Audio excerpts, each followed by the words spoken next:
Sa mga nagko-comment po na ano na kaya ba daw rep, water pump, so hindi kaya po nito yun. Pag araw walang problema yan. Nagagamit niya yung hard disk sa araw, pati yung battery nagcha-charge.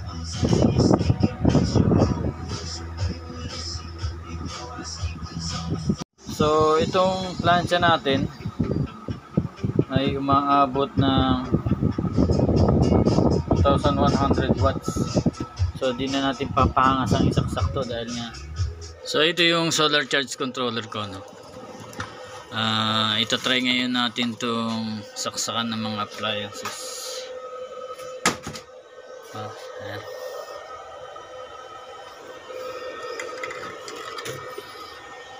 So magsasaksak tayo ng electric fan, then radyo, kasi may mga nagtatanong kung kaya ba video okay. So ipapakita ko rito kung yung mga kayang i-load dito sa solar panel ko o sa solar setup ko na to na off-grid. So ngayon tirik ang araw, no, tirik. Then yung inverter ko, ayan, tumatakbo dahil gumagamit ako ng electric fan doon sa loob. So gagamitin muna natin to para dito sa labas. Okay. So papakita ko sa inyo kung ano yung specs ng inverter ko, no. Try muna natin.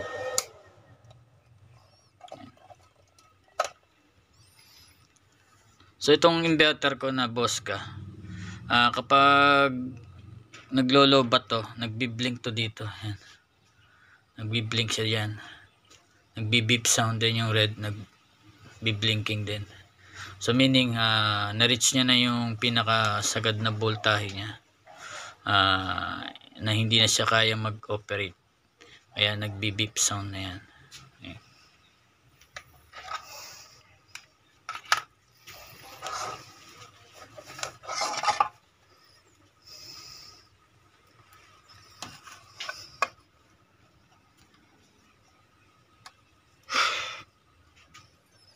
So Bosca,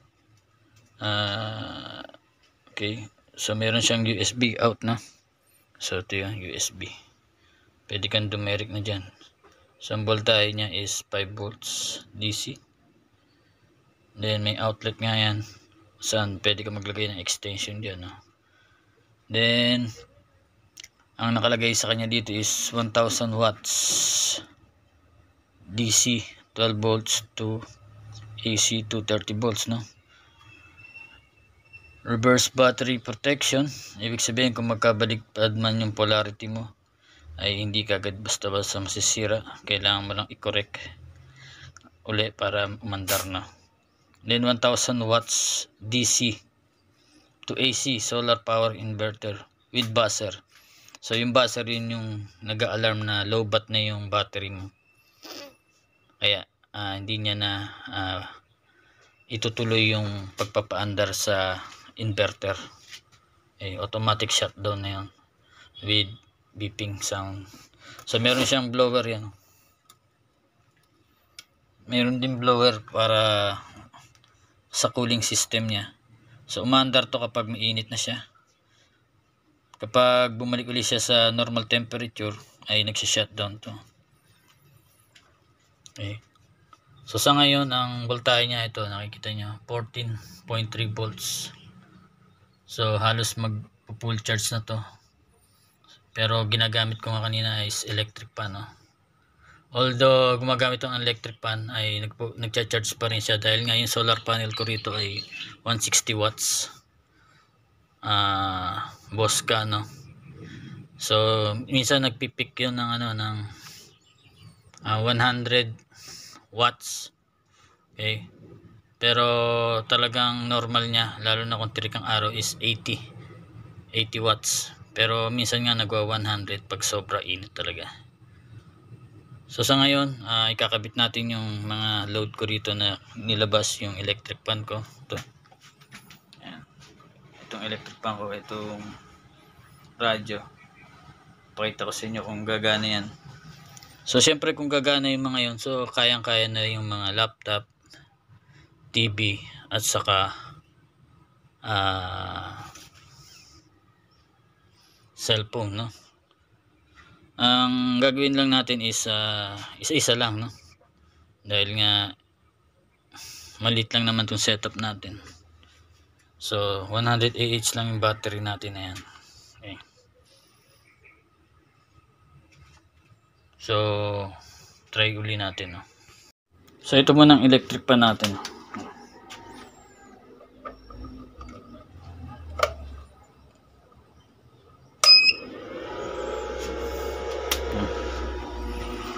So goods naman, no? Kayang-kaya niya. Then yung voltahe ng battery ko, kita niyo nag-drop siya, no? So nag-drop dahil nga siyempre bukod sa nagcha-charge siya, then nagbibigay pa siya ng kuryente dito sa electric pan natin. So try natin yung extension, mag-extension tayo, then sasabay ko yung radyo natin, no? So syempre kung yung battery nyo ay lead acid battery na sealed, yan, pang solar talaga to, no? 50% lang DOD niyan. Okay, kapag umabot na ng 12 volts to, huwag nyo nang gagamitin, i-charge nyo na lang, no? Pero kapag sa araw nga, ngayong katirika ng araw, pwede nyo gamitin yun. Kasi nga over naman yung solar panel ko, pwede pang mag-load ka habang may araw. So ito yung extension ko. Palitan natin ng extension tong wire ko rito, yung electric pan.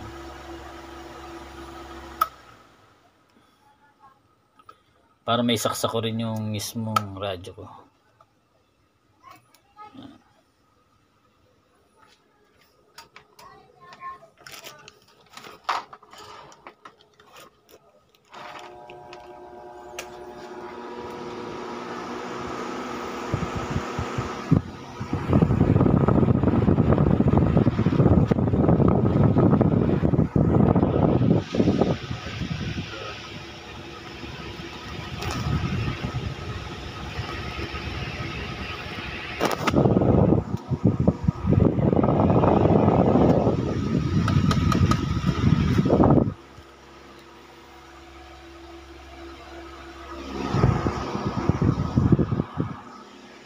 Mapansin nyo, hindi pa umaandar yung blower ito, no? Dahil pinatay ko nga kanina at malamig naman siya. Ngayon binuksan na ulit natin, so nakailaw yung green light niya. So antayin natin mag blower to, no? Hindi pa kasi siya nare-reach yung init, kaya hindi pa nag-blower. So saksak natin to mismong radyo natin. Ma-try natin. Good ba yung speaker natin?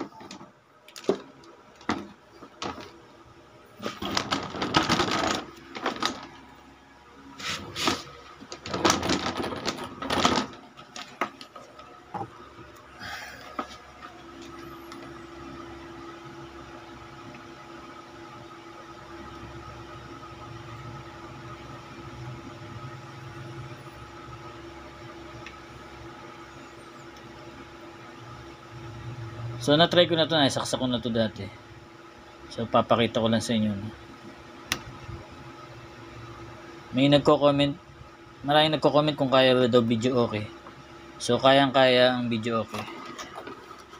So lalo na kung LCD na yung TV, no, dahil mas low current lang yung mga LCD compared dun sa mga YouTube. So isaksak natin tong radyo natin dito.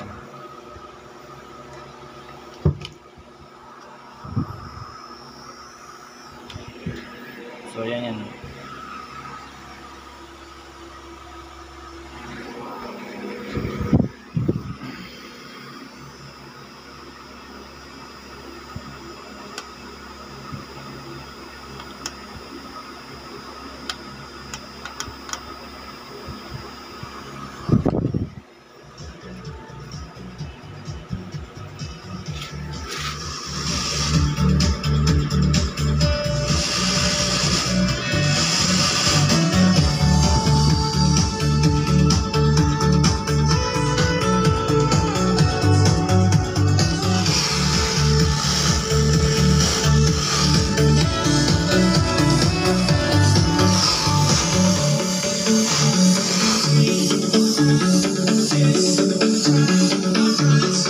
So kaya niyan. So hindi nagbago. Halos di nagbago yung voltage niya. So dahil may araw pa yan, kaya ganyan. Mainit pa. Ayan, solar panel. Siguro yun lang itatapat lang sa araw talaga. Ayan.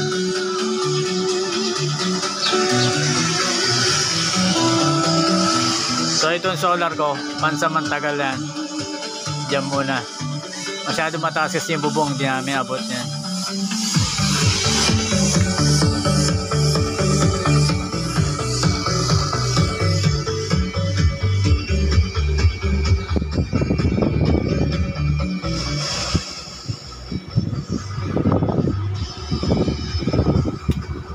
So itong plancha natin ay umaabot ng,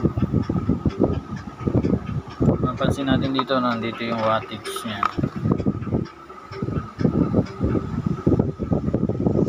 So 1,000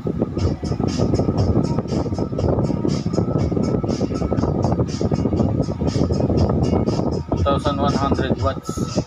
So di na natin papahangas ang isang-sakto dahil nga hanggang 1,000 watts lang to. So agad maaari huwag niyo sasagad yung 1,000 watts. So 80% lang. Okay. So yan lang ang masishare ko ngayon mga ka-electrical, no? So ito, electric fan tsaka radio. So TV kayang-kaya. Pero siyempre mas mabilis malobat yung battery niya, lalo na kung gabi. Pag araw walang problema yan. Nagagamit niya yung hard disk sa araw, pati yung battery nagcha-charge.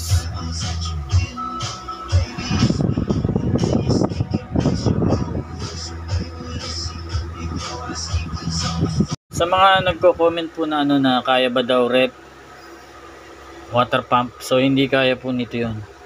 So mababa lang yung inverter natin, then yung battery ay mababa lang ang capacity. Then ang solar para natin ay napakaliit lang rin, 160 watts lang. So kailangan nyo na ng contractor doon, o yung legit na mga big time na contractor. So siyempre medyo mahal din yun, dahil nga yung motor ay kapag unang bukas yan ay nagaano yan, tawag dito, umuhugot ng napakalakas na kuryente, o yung tinatawag na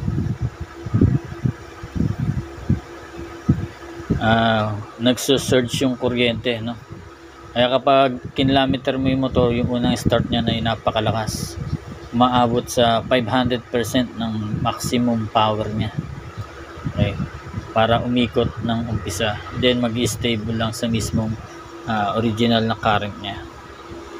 So hindi pwede po to sa rep, sa aircon, at sa water pump. Okay, sana po maliwanag yan.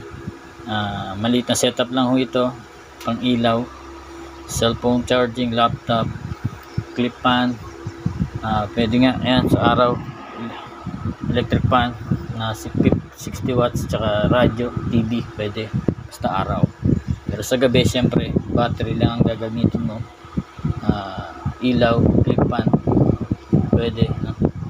Cellphone charge, pwede. Okay. Lead acid battery lang ang gamit ko, no? Dahil nga napakamahal ng lithium, tayong budget para ron. Although napakaganda talaga ng lithium, wala akong masasabi doon, napakaganda 100% kasi pwedeng gamitin nyo parang battery talaga ng cellphone yun, no? Up to the last percent pwede mong gamitin. Hindi kagaya dito sa sealed lead acid na battery ay 50% lang talaga.